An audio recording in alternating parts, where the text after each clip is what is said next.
Hey guys, Dr. Corey here from Choffner Rehab and Recovery, and we're talking about how to fix a lumbar strain. All right, we're going to help you with your lumbar strain, taking you from 60 to 70% to 100%. We get you from pain to 100% progress. Okay, and we work with people who typically finish traditional physical therapy, but they don't really know what to do when they finish. Okay, so let's get into the topic. We're going to be chatting about muscle strains in the lower back and how to fix them. Okay, and let me just say the two most common ways that you develop a lumbar strain, right, which is sometimes little micro tears of those muscle fibers around the back, especially the lower back area, is when lifting or catching something unexpectedly. So usually when you catch yourself off guard, like say you had to catch someone who was falling down the stairs and you're in a rotated in a side bend position, say you pick something up from the ground and you're in a kind of bent over position and a rotated position, and then you come up with that load, that typically is when you get those strains. So a lot of guys, a lot of ladies get it at the gym when they're loading a bar without kind of using the uplift. A lot of people get it at the gym when they're putting weights back because they're not paying attention to their form. They're not really bending at their hips, but sometimes they're just excessively flexing their spine.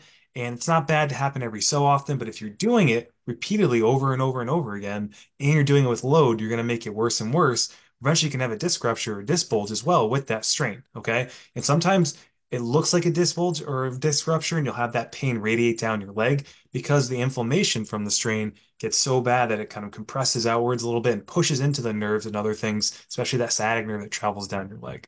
Okay, so we're going to talk about the aggravating factors, prognosis, and the treatment strategy. So let's start with number one, the aggravating factors. The pain typically will ignite when you're contracting. So when you're shortening and squeezing the muscles of the back, like when you're in extension, like doing a bird dog, for instance, or a prone cobra pose, downward dog, right? Or you're stretching your lower back muscles as well. So if you're doing like a child's pose position, that's a way to stretch it. So these typically can happen when you're bending at your waist, right? When you're lifting an object up from the floor, or even when you're carrying or bracing from an upright position. So think about ways you kind of do that throughout the gym. A lot of exercises have you doing that, and just doing things throughout the day have you doing that too. So you can get strained from doing these activities incorrectly over time, or just doing too much of them over time as well. So those are aggravating factors. If you have questions, post them down below in the comments. The next topic is prognosis, right? What does that mean? It means how long will it take to fully heal on its own? Okay, severity of the strain is going to be the most important thing to dictate how long it takes to heal. Typically, there's a grade one, two, and a three. We talk about that in some previous videos. You can go back and watch that if you have not seen it. But typically, because because back muscle tissue has good blood supply, it typically takes 3 to 6 weeks on average to heal. That can kind of vary quite a bit, but typically that's how long it will take if there's no other things going on and you're recovering properly and you're doing the right rehab exercises at the right frequency, aka the amount of times per week. All right. And now our third and final topic we're going to finish up with is the treatment strategy, right? Where do you go from here in terms of like treatment for a lumbar strain? We'll start with phase one, then we'll go into phase two and phase three. So phase one, strengthening is the most important part for a muscle strain because loading the tissue can be difficult, but is super important, right? Especially if the pain's acute, meaning it just happened within a week or so or less. So phase one really focuses on alleviating the pain through using soft tissue mobilization techniques like foam rolling and gentle, careful stretching exercises. But you want to be careful because these tissues are going to be healing while you're doing the soft tissue work or while you're doing these kind of lightweight stretches. Okay, so applying too much pressure when you're doing lumbar extension, like a prone press up, or like QL, quadratus lumborum muscles, if you're doing mobilization in that area using a foam roller, which is that area of the lower back, it could aggravate the area and delay your healing process. So you want to be super careful. So again, just to recap, we want to alleviate lower back pain. We want to relieve muscle tension. Those are our two goals. So some examples you guys can apply on your own for soft tissue work, right? You don't have to go to a massage therapist. You can actually use a foam roller or lacrosse ball to your advantage, or you can tape two lacrosse balls together for a peanut, right? That works too. There's a glute piriformis mobilization. So you can kind of roll out the side of your glute muscle, the piriformis, which attaches kind of to the side of the hip there. You can even kind of rotate into a little bit. If you want to put it on stretch while you're doing it, that can even open it up more where you cross one leg over the other like a figure four stretch. And that will actually put it on stretch as you're trying to release that soft tissue area, which can actually help the lower back. You can do a QL mobilization. Again, be careful because that area can be very tender to the touch. So if it hurts, obviously ease off that. Don't apply as much pressure. Hamstring mobilizations work really well where you take a lacrosse ball, put it on the area of the hamstring that feels really tight, usually the mid portion of it on the thighs, the most tight. And you can sit in a chair and you can roll it around on the hamstring and then just work on extending your leg with an upright chest. just back and forth for a little kind of tests here, 2 to 3 second holds, maybe 15 to 20 repetitions. That will help free up some of that hamstring that's really locked up and tight.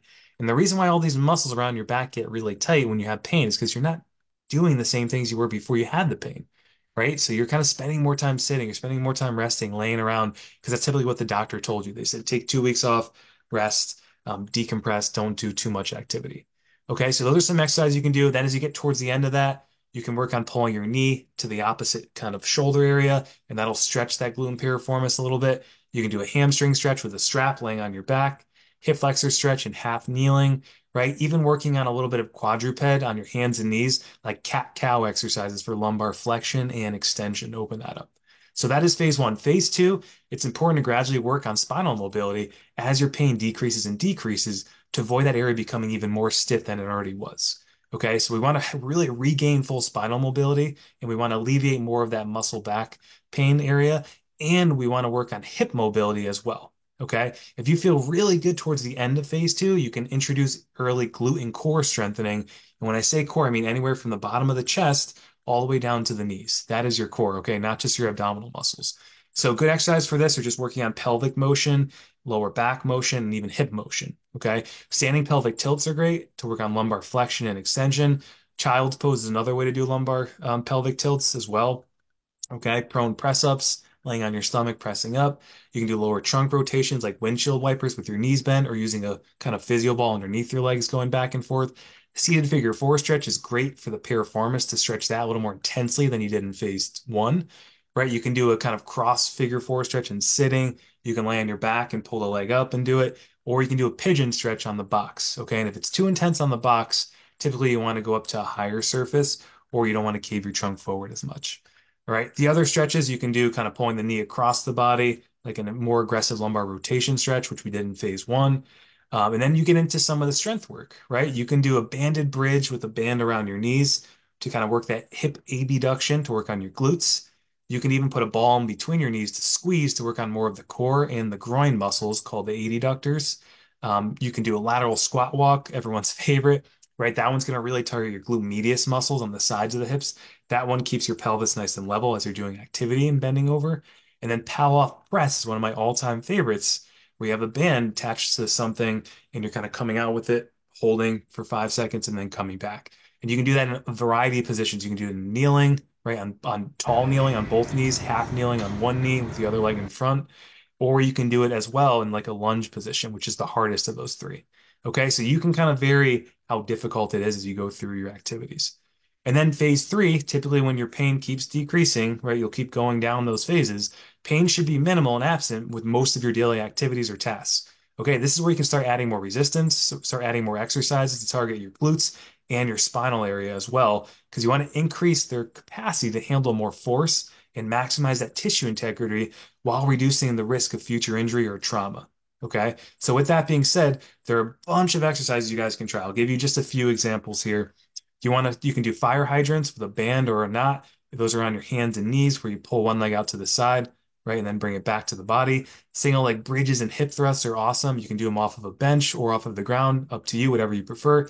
Dead bugs are an amazing exercise, right? They call them dead bugs because of the position you're in. We'll try and attach a video for you to see that. Abdominal rollouts like stirring the pot, if you've heard of that before, work your kind of elbows are on a physio ball and you're going around in a circle, or just forward and back, which is a little bit easier. Side planks, one of my favorites as well. Farmer's carries work exceptionally well, especially with one dumbbell or one kettlebell, because it's going to really work the core on one side compared to the other, because you have to stabilize with the opposite side. You can use two dumbbells if one is too hard for you, or you have back pain with one. Bird dogs, like I mentioned before. Supermans are awesome. Spinal extensor curls off of a physio ball, right? Goblet squats, air squats, box squats, right? There's a million activities. And one thing I always like to do at the end of this phase is introduce a little bit of deadlifting to people, because deadlifting is like a natural activity that we're typically doing throughout the day when we bend over to pick something up. So I want to teach them a hip kind of promotional sequence there, right? Where they kind of go from their hips first. And sometimes I'll have them do it just with like an unweighted dowel, do it without back pain or anything. Then I'll have them add a barbell. Then I can maybe have them do it with a dumbbell or even one dumbbell, which is harder, called the suitcase deadlift. Okay. So those are some ideas of things you guys can try in a three-phase sequence. Just remember that your pain should be decreasing as you go through phase one to phase two to phase three. You should not progress from phase to phase if your pain is worsening or you kind of had a setback. Sometimes there is setbacks in rehab and it's a roller coaster, and you might have to stay in phase one longer than you do phase two or phase three. So keep that in mind. It's not going to look perfect like I just explained, although most people will tell you it will, right? It's okay to have setbacks and feel worse one day than the other. Sometimes you progress too quickly, or you just don't have enough recovery days in between the exercises that you're doing. So now you know how to heal a lumbar strain, which is one of the most common diagnoses we get in a physical therapy script from the doctors. Okay. Other one is non-specific low back pain, which is treated very similarly to this. All right. Thank you guys so much for watching. Be sure to like and subscribe to our YouTube channel. And remember at Choffner Rehab and Recovery, right? We reassess and pick up where traditional PT left off with you, and we help weightlifters return to 100%. All you guys need is a phone signal and a backpack of equipment, and we help you through our online physical therapy services. So if you guys are interested, comment the word online down below and we can help you out. We can chat with you. We offer free calls and we'd love to kind of hear what you're dealing with, see if we can help or give you a resource to help. All right, thanks guys and have a great 2024.